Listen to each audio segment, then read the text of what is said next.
Assalamualaikum warahmatullahi wabarakatuh. Halo teman-teman semuanya, perkenalkan nama aku Azhar Intermezza Luna dengan nomor NPM 203240005 dari kelas C124. Perkenalkan, nama saya Friska Nafsani Latifah, NPM 203240009 dari kelas C124. Di sini, pada video kali ini, kami akan memaparkan hasil analisis capital budgeting pada Jabareno Cafe sebagai bagian dari evaluasi tengah semester di mata kuliah analisis dan pengendalian biaya yang dibimbing oleh Bapak Abdul Rojak. Dan presentasi ini akan menjelaskan latar belakang permasalahan, rencana investasi, dan hasil perhitungan kelayakan finansial sampai analisis sensitivitas dan kesimpulan akhir. Next, selanjutnya kita masuk ke latar belakang, di mana permasalahan utamanya itu permintaan meningkat pada jam sibuk, proses pembuatan masih manual, waktu tunggu pelanggan panjang, kualitas minuman tidak konsisten, dan tujuan investasinya meningkatkan kapasitas produksi, mempercepat penyajian, menstandarkan kualitas. Nah, Jabareno Cafe saat ini mengalami peningkatan jumlah pelanggan, khususnya pada jam sibuk. Namun, proses pembuatan minuman masih menggunakan metode manual, sehingga sering terjadi penumpukan pesanan dan waktu tunggu yang cukup lama. Selain itu, kualitas rasa minuman belum sepenuhnya konsisten karena bergantung pada kemampuan barista. Oleh karena itu, pihak kafe berencana untuk melakukan investasi pada mesin espresso otomatis agar dapat meningkatkan kapasitas, mempercepat proses produksi, dan memastikan standar kualitas tetap terjaga. Lalu selanjutnya masuk ke rencana investasi. Komponen biaya investasi yaitu mesin espresso otomatis sebesar 75 juta, 2 grinder 30 juta, instalasi dan setup 3 juta, training operator sebesar 3 juta. Jadi total investasi awal yaitu 111 juta dan umur ekonomisnya 3 tahun dengan nilai residu 15 juta. Total biaya investasi yang diperlukan adalah 111 juta rupiah. Biaya tersebut mencakup pembelian mesin espresso otomatis, 2 unit grinder, biaya instalasi, dan pelatihan operator agar mampu mengoperasikan mesin dengan benar.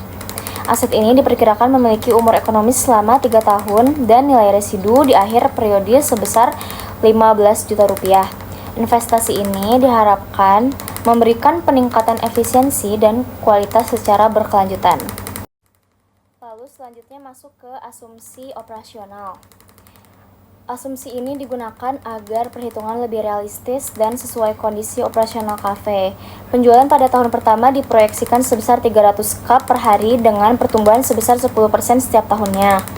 Harga jual rata-rata adalah Rp25.000 per cup dengan biaya bahan baku sebesar Rp13.500. Perusahaan menggunakan diskon rate sebesar 10% sebagai tingkat pengembalian minimum. Penyusutan dicatat sebesar Rp32 juta per tahun dengan metode garis lurus. Hasil capital budgeting, yakni cash flow tahunan tahun pertama ada 776.400.000, tahun kedua 884.040.000, dan tahun ketiga 1.017.444.440.000 rupiah. Lalu hasil analisis payback periodnya 1,7 bulan dan NPV pada 10% itu 2.087.500.000 rupiah. Lalu IRR estimasinya lebih dari 800%. Lalu dengan itu berarti hasil perhitungan cash flow menunjukkan peningkatan dari tahun ke tahun dengan total investasi sebesar 111 juta rupiah. Modal dapat kembali hanya dalam waktu sekitar 1,7 bulan yang menunjukkan tingkat risiko yang sangat rendah. Nilai net present value pada tingkat diskonto 10% adalah 2,08 miliar rupiah, yang berarti investasi memberikan manfaat finansial jauh di atas nilai investasi awal. IRR secara matematis berada di atas 800% karena arus kas sangat besar dibandingkan nilai investasi. Lalu selanjutnya ada sensitivitas diskon rate. NPV berdasarkan diskonto 10% itu 2.087.500.000, 15% itu 1.901.174 rupiah, dan 20% itu 1.738.489.000. Dan kesimpulan yang dapat diambil ialah NPV menurun saat diskonto naik, tetap positif, yakni investasinya layak. Kami melakukan analisis sensitivitas untuk mengetahui dampak perubahan tingkat diskonto terhadap kelayakan investasi. Saat diskon rate dinaikkan menjadi 15% dan 20%, nilai NPV mengalami penurunan. Namun yang perlu diperhatikan adalah bahwa nilai tetap positif pada seluruh skenario, sehingga secara finansial proyek masih dinyatakan layak untuk dijalankan. Lalu selanjutnya ada penjualan dan bahan baku. Apabila volumenya turun 20%, jadi NPV-nya ialah 1.648.596.000 atau turun menjadi 21%. Lalu bahan baku naik sebanyak 20%, NPV-nya menjadi 1.486.000.000. Dan itu turun menjadi 29%. Lalu variabel paling sensitif yang kami berdua simpulkan ialah biaya bahan baku. Jika volume penjualan turun sebesar 20% dari proyeksi awal, nilai NPV menurun menjadi 1,648 miliar rupiah. Sedangkan jika biaya bahan baku meningkat 20%, yaitu dari 13.500 menjadi 16.200 rupiah per cup, nilai NPV turun lebih besar menjadi 1,48 miliar rupiah.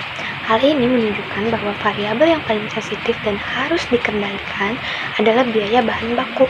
Lalu worst scenario, perubahan secara bersamaan, yakni diskonto 15%, volume penjualan itu turun 20%, dan harga bahan baku naik sebanyak 20%.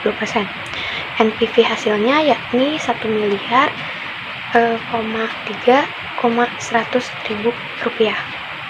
Artinya, bisnis ini tetap layak, tetapi memang resikonya meningkat.